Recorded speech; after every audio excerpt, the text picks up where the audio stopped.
योगेन चित्तस्य पदेन वाचां मलं शरीरस्य च वैद्यकेन योपाकरोत्तं प्रवरं मुनीनां पतञ्जलिं प्राञ्जलिरानतोऽस्मि। ओम शांति शांति शांति।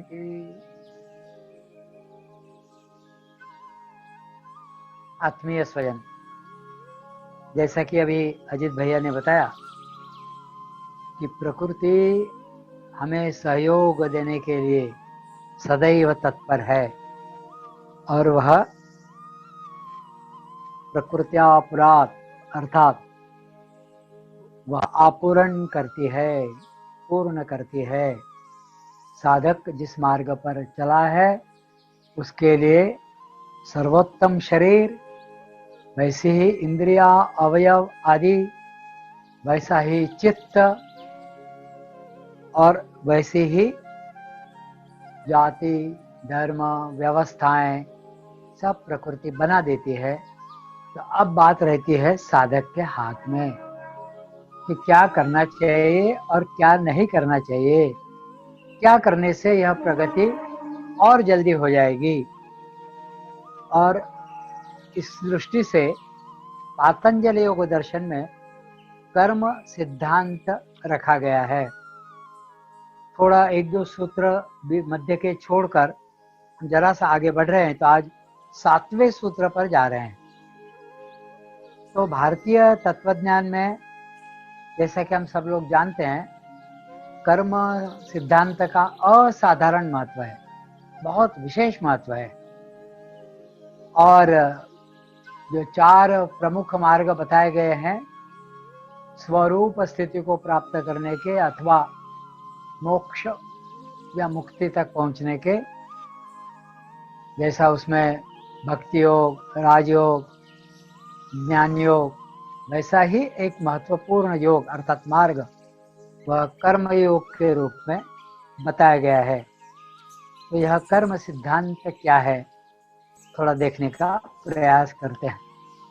सामान्य रूप से बोलचाल में हम यह कहते हैं कि जैसा करते हैं वैसे ही भरना पड़ता है। मराठी में कहते हैं करावे तसे भरावे और पेराल तसे उगवेल, यानी जैसा बीज आप रोपोगे वैसा ही फल, वैसी ही फसल आप काटोगे। है तो यह लोकोक्ति, लेकिन यह कर्म सिद्धांत को अत्यंत सरल सहज भाषा में बता दिया गया है इन उक्तियों के माध्यम से। तो कर्म करने से कर्म फल मिलता ही है, यह तो तय है। आप कुछ करोगे और उसका कोई फल नहीं होगा। फल का मतलब यहाँ पर अच्छा ही मिलता है ऐसा नहीं है, फल का मतलब उसका परिणाम। आप कुछ करो उसका परिणाम होगा ही होगा, तय है। मैं बोल रहा हूँ, श्वास बाहर निकल रही है, मैं बोल रहा हूँ, आप सुन रहे हैं, आप सुन रहे हैं, अंदर विचारों की लहरें उठ रही है। तो प्रत्येक चीज की कोई ना कोई उसका विभाग, उसका फल है ही, यह तय है। तो जैसा कर्म रहता है उसके अनुसार कर्म फल भी फिर रहता है या फिर भोगना पड़ता है। अच्छे भी फल होते हैं, बुरे भी फल होते हैं। तो अच्छा कर्म हो तो अच्छे फल होंगे, बुरा कर्म हो तो बुरा फल होगा। ऐसा एक मोटा मोटा सा गणित बताया जाता है।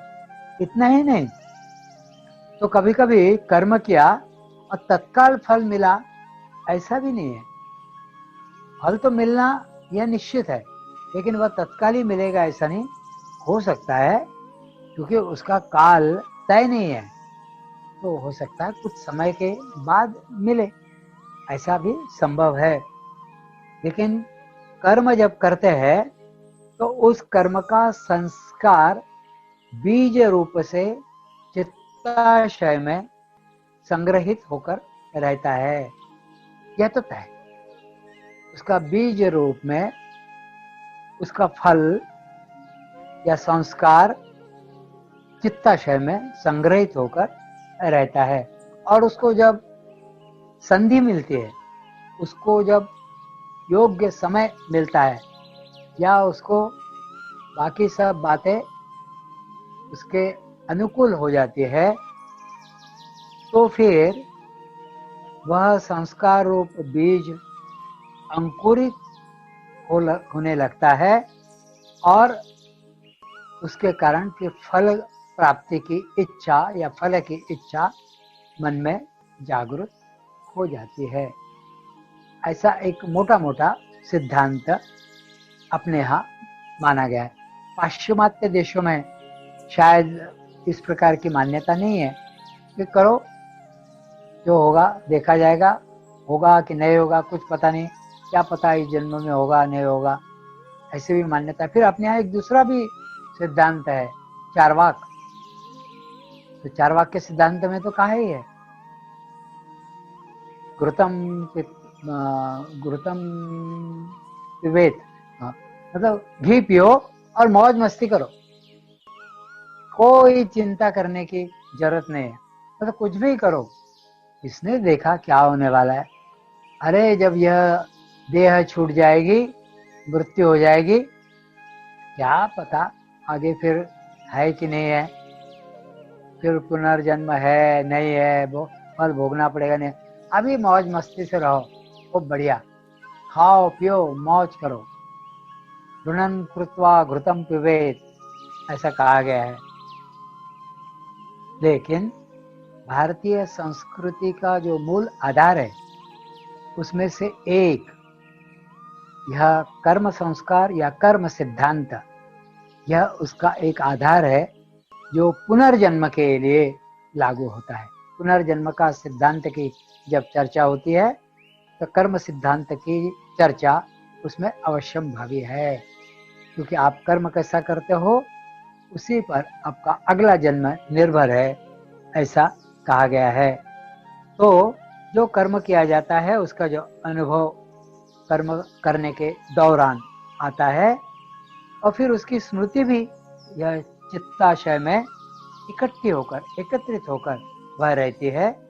और जब उसको योग्य सुयोग्य या अनुकूल वातावरण प्राप्त होता है तो वह स्मृति जो संस्कार के रूप में है वह जागृत होती है और उस कारण फिर कार्य के करने की प्रेरणा उत्पन्न होती है।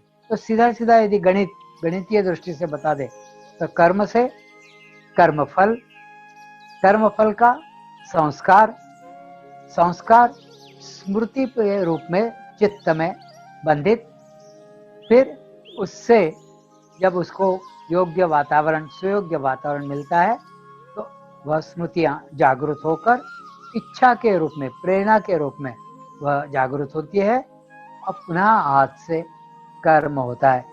तो अपने यहाँ कहा गया है कर्म से कर्म की निष्पत्ति, कर्म से फिर कर्म होगा ही, ऐसा यह चक्र अविरत चलता रहता है। और उस कारण असंख्य कर्मों के बंधन में मनुष्य फंसता जाता है, उलझता जाता है, क्योंकि बिना कर्म के वह रह नहीं सकता।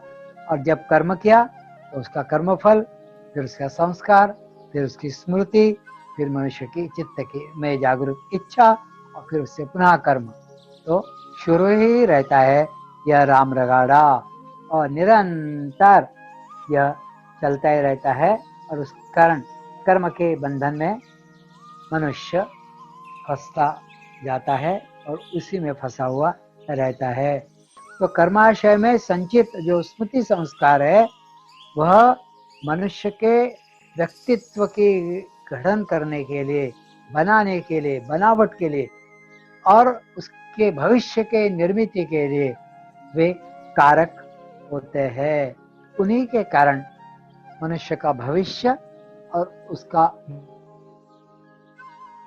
व्यक्तित्व यह तय होता है उसी के अनुरूप। तो पतंजलि महामुनि ने यह जो सूत्र दिया है चतुर्थ पाद का अर्थात कैवल्य पाद का 7वां सूत्र, कर्माशुता कृष्णम योगिन त्रिविध मितरेशाम, इस प्रकार का सूत्र दिया हुआ है। क्या कह रहे हैं? तो कुछ कर्मों का स्वरूप शुक्ल अर्थात शुभ रहता है और अन्य कर्मों का स्वरूप कृष्ण अर्थात अशुभ होता है। और इसके सिवा भी और कुछ कर्म ऐसे भी रहते हैं कि जिनका स्वरूप शुक्ल कृष्ण यानी शुभ और अशुभ ऐसा दोनों प्रकार का मिश्र ऐसा भी रहता है। और योगी जो कर्म जो शुक्ल भी नहीं है कृष्ण भी नहीं है, शुक्ल कृष्ण भी नहीं है, ऐसे भी कुछ कर्म होते हैं और वह योगी जनों के हाथ से ऐसे कर्म होने की संभावना रहती है। लेकिन सामान्य जनों से, योगी जनों से इतर अन्य जनों से यह 3 प्रकार के कर्म होते हैं, शुभ, अशुभ अथवा शुभाशुभ। इस प्रकार के कर्म अर्थात मिश्रित ऐसे कर्म उनसे होते हैं। कायदे से यदि देखा जाए ना तो कोई कर्म अच्छा और बुरा ऐसा होता ही नहीं है। कोई कर्म अच्छा और बुरा नहीं होता है। तो यह उस कर्ता के हेतु पर उस कर्म की अच्छाई या उसकी बुराई, मतलब वह कर्म अच्छा है या बुरा है, यह तय होता है। वह जो करने वाला व्यक्ति है वह किस मानसिकता से करता है, किस हेतु से करता है, उस पर निर्भर करता है। जैसा कि हम पूर्व में भी देख चुके हैं, किसी की हत्या करना यह बुरा कर्म है, हम सब लोग जानते हैं, इसमें कोई दो मत नहीं, बहुत बुरा कर्म है। इसे इतना बुरा कर्म माना है कि उसके दंड के रूप में उसको फांसी की सजा मिल सकती है या मिलती है। लेकिन कोई व्यक्ति युद्ध के दौरान शत्रुओं के अनेक सैनिकों को वो मारता है, लेकिन उन सैनिकों को मारकर उस व्यक्ति को बहुत सम्मान देकर परमवीर चक्र देकर उसका गौरव किया जाता है। जो एक किसी को मारता है तो उसको फांसी की सजा होती है, दंड होता है, और जो अनेक शत्रु सैनिकों को मारता है उसको परमवीर चक्र देकर उसका गौरव होता है। तो क्या है? क्योंकि उसका हेतु अपनी प्रिय मातृभूमि के संरक्षण का होता है। मातृभूमि का संरक्षण करना, इस सद हेतु से वह सैनिक शत्रु सैनिकों को मारता है और उस कारण उसने जो कर्म किया है उस कर्म को हत्या की श्रेणी में नहीं ले जाते हैं, ऐसा नाम उसको नहीं दिया जाता है। तो उसको कहते हैं कि मातृभूमि के संरक्षण के लिए उसने अपने कर्तृत्व की इतिश्री करी और इसलिए उसका उदो उदो, उसकी जयकार और उसका गौरव और उसको वह परमवीर चक्र आदि देकर उसका सम्मान होता है। तो कर्ता की भावना और उस कर्म के पीछे जो वास्तविक प्रेरणा है वह प्रेरणा ही कर्म की अच्छाई या कर्म की बुराई यह तय करती है। यह बातें हम सब लोग जानते हैं पूर्व से, है ना, सब लोग जानते हैं। सामान्य होती है तो हेतु यह बहुत महत्वपूर्ण फैक्टर है, उसमें महत्वपूर्ण कारक है। तो सर्वसामान्य व्यक्तियों का कर्म अच्छा है अथवा बुरा है, वह पुण्य कर्म है अथवा पाप कर्म है, अथवा अच्छा और बुरा मिश्रित अर्थात पाप पुण्य इस स्वरूप का है, यह तय करना भी जरूरी है। उसको थोड़ा समझते हैं। मान लो कोई भीख मांग रहा है किसी मंदिर के पास, रेलवे स्टेशन पर या रास्ते पर या कभी आपके दरवाजे पर। अब उसको भीख देना यह अच्छा है कि बुरा है, ऐसा संभ्रम कभी कभी हो सकता है। तो उससे उसको भीख देने से पुण्य होगा कि पाप होगा, ऐसा मन में कभी कभी विचार आता है और संभ्रम की अवस्था निर्मित होती है।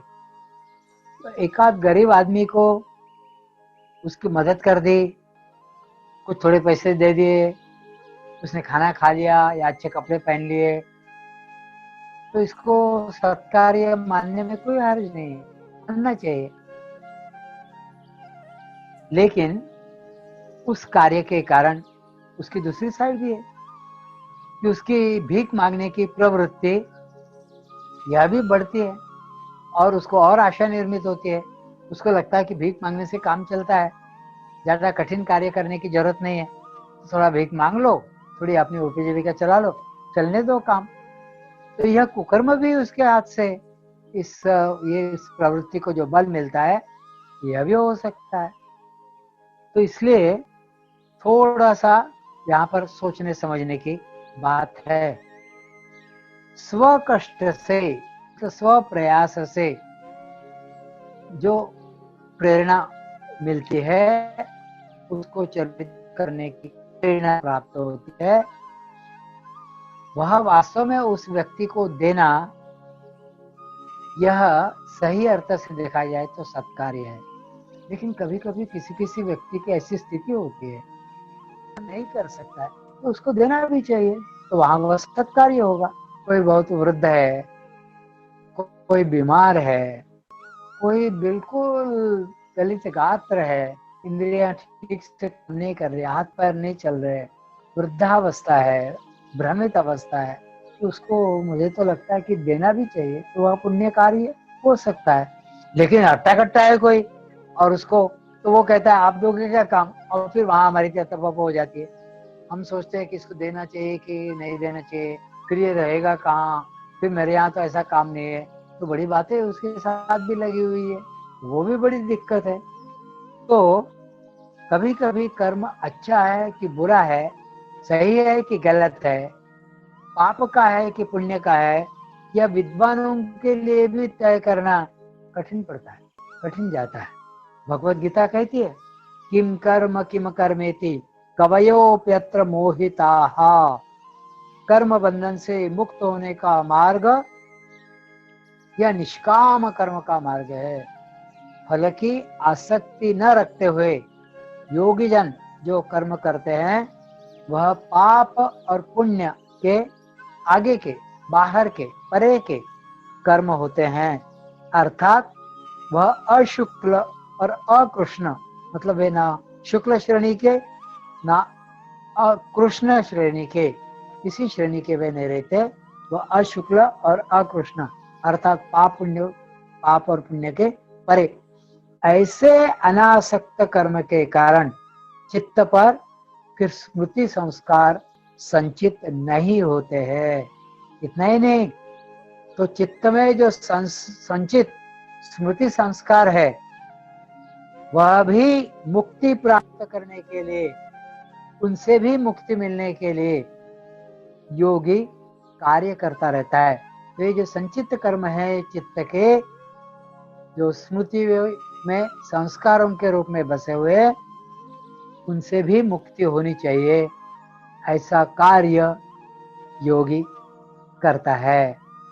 जैसे कीचड़ में उगा हुआ कमल का पौधा और एकदम निष्कलंक रहता है, कमल पत्र नुआम्बसा, उसमें यदि जल के बिंदु रहते हैं तो भी वह कमल पत्र को भिगो नहीं सकते। वह बिंदु, वह जलकण एकदम थोड़ा सा नीचे जाएगा, दबेगा एक तरफ, तो गिर जाएंगे, उसको गिला नहीं कर सकते। तो जल में रहकर भी, कीचड़ में रहकर भी उससे वह अलग रहता है, हटकर रहता है। उनका संपर्क होने के बावजूद उसको किसी प्रकार का कोई कलंक नहीं लगता। उसी प्रकार निष्कलंक रहकर जो जगत में रहते हैं, कर्म करते हैं, लेकिन ऐसे योगी जो चित्त को निष्कलंक अवस्था में ले जाते हैं और किसी प्रकार किसी कर्म के फल की अपेक्षा नहीं करते हैं और निष्काम भाव से वे अपने कर्म करते हैं। तो योगी जिस प्रेरणा से करते हैं जो कर्म, वह स्वार्थ के आगे जाकर, स्वार्थ के परे जाकर वह कर्म करते हैं। उस कारण ऐसा कर्म करने से उनकी चित्त शांति जो है वह विचलित नहीं होती है, वह नष्ट नहीं होती है। इसलिए इस दृष्टि से इन कर्मों की तरफ देखने की आवश्यकता है। तो ऐसा कर्म करना चाहिए जो बिल्कुल निष्कलंक रहकर निष्काम भाव से करना चाहिए। तो जब कोई योगी, योगारुरुक्षु साधक योगी योग के अष्टांग का अनुष्ठान यथाशक्ति प्रत्यही मतलब नियमित रूप से करता रहता है, वह केवल शुक्ल कर्म है, वह तो शुभ कर्म है। इस कर्माचरण से प्रत्यक्ष वह जिस समाज का वह घटक है, उस समाज का अप्रत्यक्ष रूप से कल्याण ही होता है। अकल्याण उसके हाथ से कभी भी नहीं होगा। इसलिए ऐसे कर्म को शुक्ल कर्म ऐसा इस सूत्र में कहा गया है। तो यह बहुत महत्वपूर्ण बात है। तो शुभ कर्म, अशुभ कर्म, शुभाशुभ, यह तीन प्रकार। तो जो शुभ नहीं है, जो अशुभ नहीं है और जो शुभाशुभ भी नहीं है, ऐसा एक चौथा प्रकार भी है।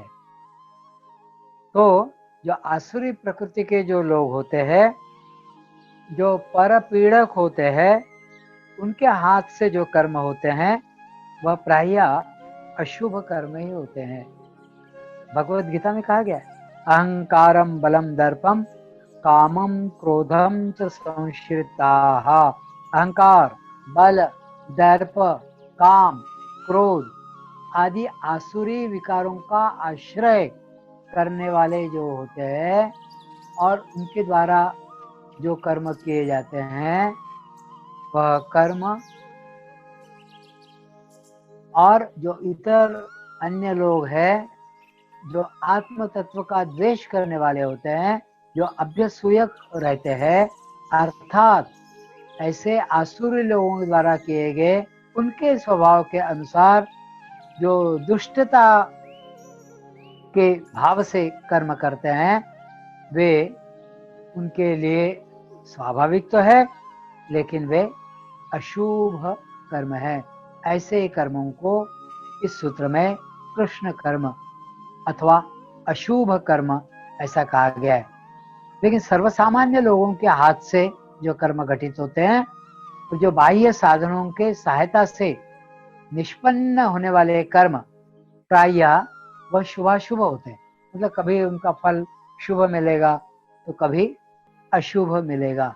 तो बाह्य साधनों का आश्रय करके किसी चीज का निग्रह करते हुए जब किसी पर अनुग्रह करने के लिए जो कर्म किया जाता है, तो वह कर्म अशुभ की श्रेणी में भी आ सकता है या शुभता की श्रेणी में भी आ सकता है। तो जिस कर्म से अन्य किसी को पीड़ा नहीं होगी और दूसरों को भी संतोष होगा, इस प्रकार का जो कर्म किया जाता है वह शुभ कर्म है। और अच्छा और बुरा इन दोनों का मिश्रण जिसमें होता है, जिसे शुक्ल और कृष्ण ऐसा कर्म कहा गया है, वह तीसरा प्रकार है। यह कर्म आचरण करने के मन के स्वाधीन रहते हैं और वह करते हुए वह बाह्य साधनों का आश्रय करने की उसको आवश्यकता नहीं रहती है और इस कारण वह किसी और पर वह निग्रह या अनुग्रह करने के लिए नहीं करता है, ऐसा प्रसंग ही नहीं आता है। तो वह कर्म करना है इसलिए वह करता है। इस प्रकार चार कर्मों का इस कर्मा शुक्ला कृष्णम योगिनस त्रिविध इतरेशाम, इस प्रकार का यह सूत्र बताया है। तो कहने का अर्थ यह है कि जो योगारूढ़ जीवन मुक्त पुरुष है वह अन्य सामान्य लोगों के कर्मों से जो तीन प्रकारों से करते हैं सामान्य लोग, तो यह चौथे प्रकार से अलग प्रकार से वह योगारूढ़ होकर जीवन मुक्त रूप में पुरुष का वह कर्म होता है। तो यह चरमावस्था, यह पुरुष के हाथ से जो कर्म घटित होते हैं वह घटित होते समय यह कर्म मैं कर रहा हूँ, इस प्रकार का अहंकार उसके अंदर स्फुरित नहीं होता है और उस कारण उस कर्म का फल उपभोगते हुए भी इस कर्म का भोक्ता और उसका अनुसंधान करने वाला मैं नहीं हूँ, ऐसा भाव उसके अंदर रहता है। उस श्रेष्ठ योगी के मन में उसे चौथे प्रकार के अंतर्गत लाया है, अर्थात निष्काम भाव से यह कर्म करने वाला मैं नहीं हूँ, ऐसा मानकर वह कर्म करता है। ऐसे इस प्रकार का कर्म कर्म फलों का कर्तृत्व भोक्तृत्वादि संबंध अपनी तरफ न लेते हुए यह नहीं आ रहा है, ऐसा योगी मानता है। वह क्या मानता है? गुणा गुणेषु वर्तन्ते, भगवत गीता में आया है, गुण ही गुण में वर्तन करते हैं, इसमें मेरा कोई रोल नहीं है, मेरी कोई भूमिका नहीं है, ऐसा योगी मानकर चलता है। क्योंकि वह चित्त, उसका उपादान कारण, पंच महाभूत, फिर वहां सत्व रज और तम, इनके कारण उस कर्म की प्रेरणा हुई और वह कर्म घटित हुआ।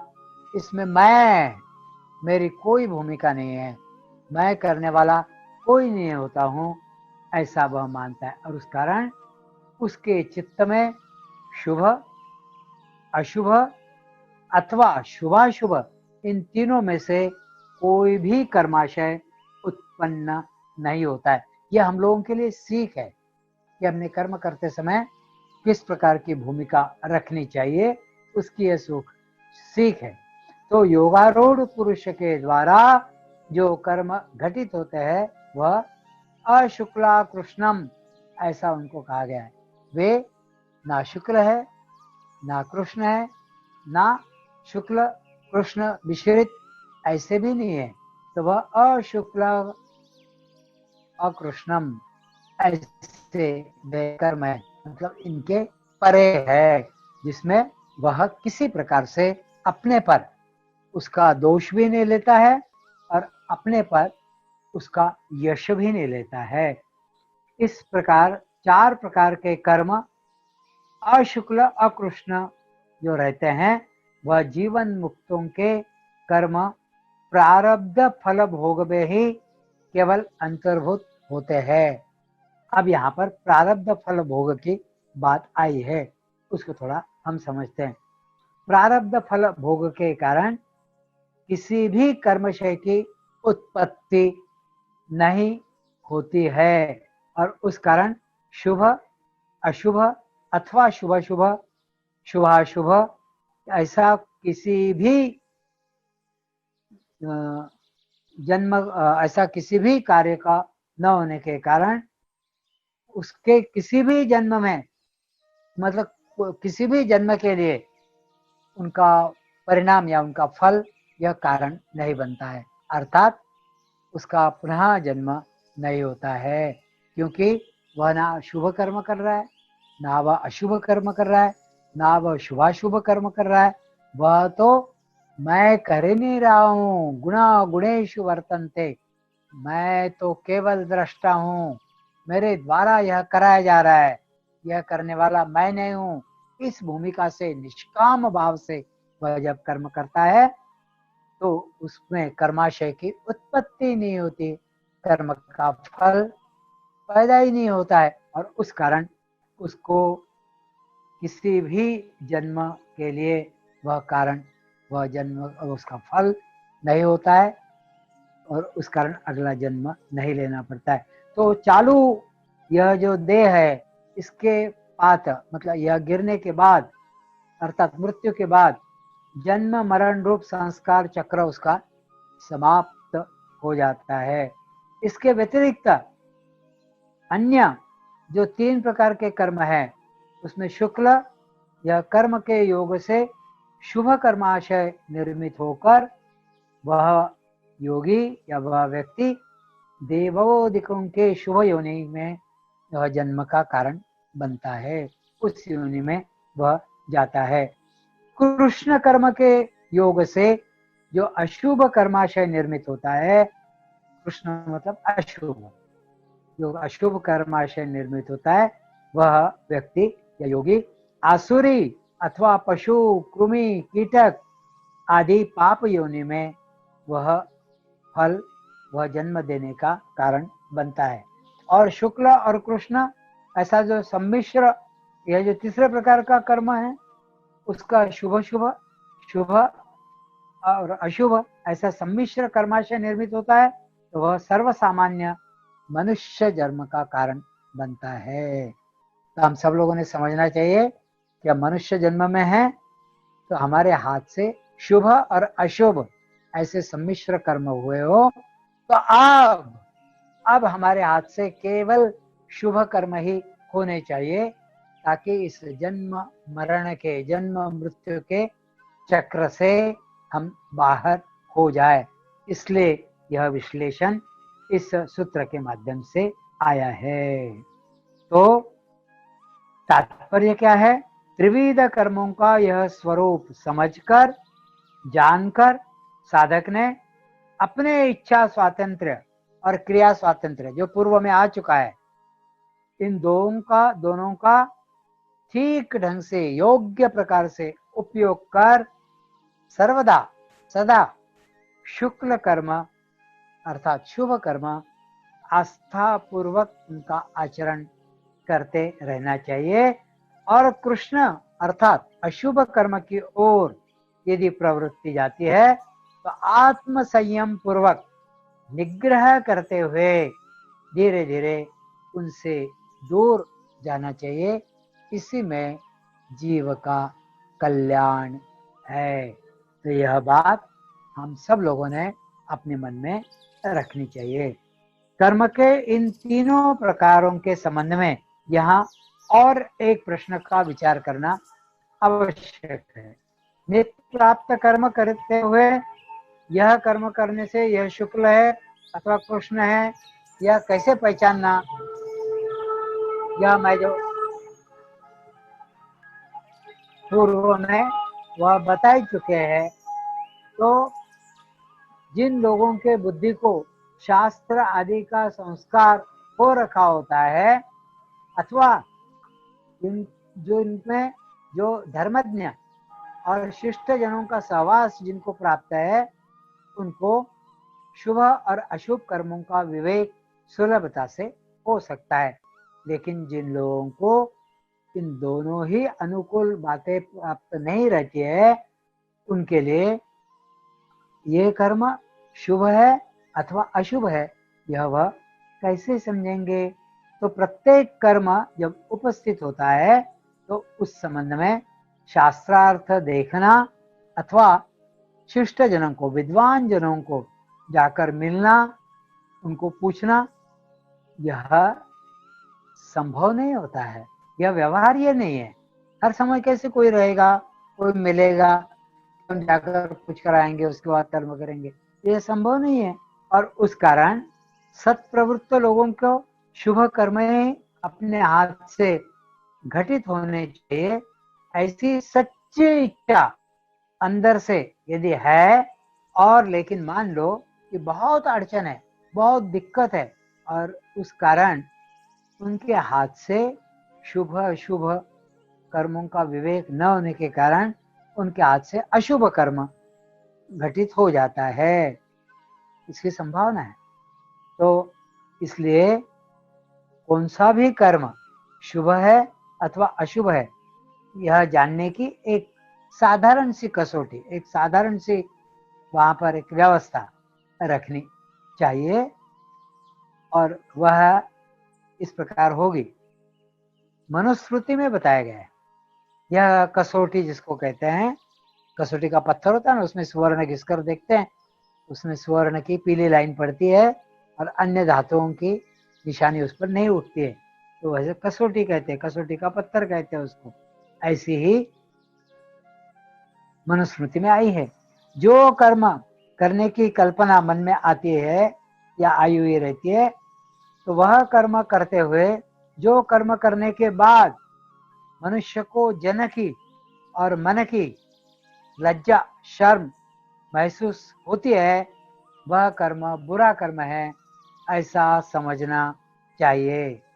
और यहाँ पर जन लज्जा से भी मन लज्जा को अधिक मान सम्मान देना चाहिए।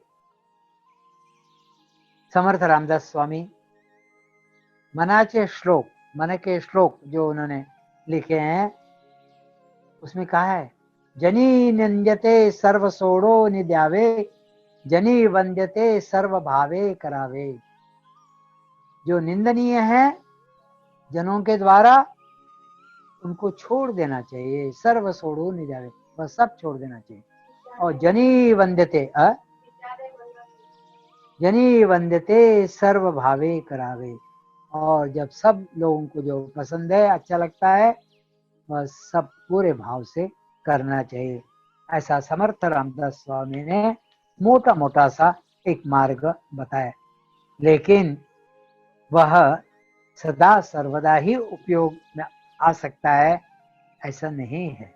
कभी कभी इसमें भी दिक्कत जाती है, क्योंकि समाज में अवनत ऐसे नैतिक मूल्य कभी कभी हीनत्व को पहुंच जाते हैं, और ऐसे समय लोगों की तरफ देखकर क्या निंद्य है और कौन सा वंद्य है, यह तय करना, यह जन द्वारा निंद्य और वंद्य और निंद्य, तो वह निंद्य को वंद्य समझते हैं, और जो वंद्य है वंदनीय है उनको वह निंदनीय समझते हैं।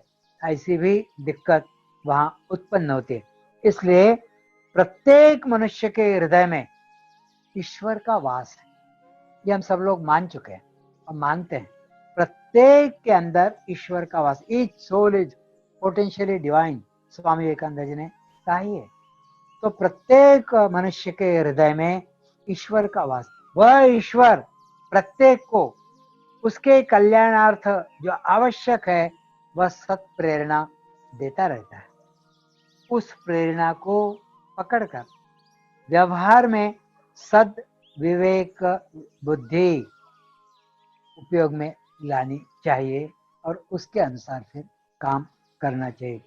काम क्रोधादि मनोविकार, इनके जंजाल से, इनके जाल से यही सत प्रेरणा अपने बुद्धि से शुद्ध स्वरूप में पहुंचा सकती है, ले जाती है।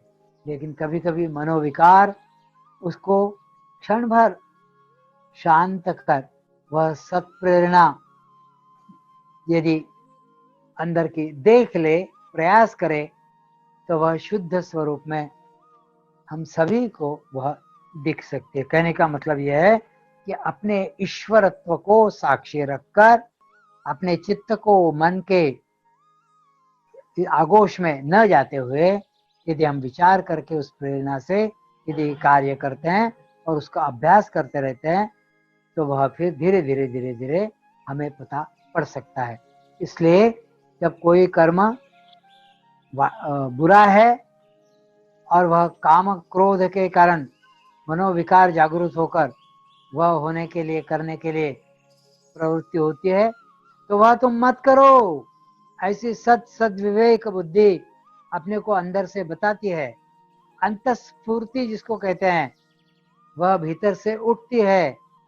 यह प्रेरणा सद विवेक बुद्धि के द्वारा ईश्वर की ओर से ही होती है। तो ईश्वर सर्वभूतानां हृदय अर्जुन तिष्ठति, भगवत गीता के 18वें अध्याय के 61वें श्लोक में आया हुआ है। अहम आत्मा गुणाकेश सर्वभूताशय स्थितः, सारे भूतों में हे गुणाकेश। गुणाकेश मतलब अर्जुन। अर्जुन जो सोता नहीं था रात्रि में, उसको गुणाकेश कहा गया है। हे अर्जुन, हे गुणाकेश, अहम आत्मा, मेरी ही आत्मा, सर्वभूताशय स्थितः, ऐसा भगवान कृष्ण स्वयं कहते हैं भगवत गीता के 10वें अध्याय के 20वें श्लोक। सर्वस्य चाहम हृदि सन्निविष्टो मतः स्मृति ज्ञानमपोहनम च, भगवत गीता के 15वें अध्याय में या 15वें श्लोक के रूप में यह भी बात आती है। सभी के हृदय में सन्निविष्टो, मैं बैठा हूं, तो मेरा सतत स्मरण करो। और सत विवेक बुद्धि के द्वारा मैं कौन सी प्रेरणा दे रहा हूं, उस प्रेरणा के अनुसार तुम फिर कार्य करो। इसलिए उस प्रेरणा के अनुसार फिर अपने सामने जब कोई कर्म उपस्थित होता है तो वह बुरा है यह तत्काल पता पड़ जाएगा, और वह बुरा है तो फिर करने की कल्पना भी अपने मन में लज्जास्पद हो जाएगी। तो मनोविकार के स्वाधीन होकर अपन यदि कोई कर्म करते या योगी कोई कर्म करता है तो वह कर्म बुरा है, वह कर्म नहीं करना चाहिए, ऐसी मन में एक रुख रुख सी लगती है। अंदर से ही मन कचोटने लगता है और वह कचोटे बगैर नहीं रहता है।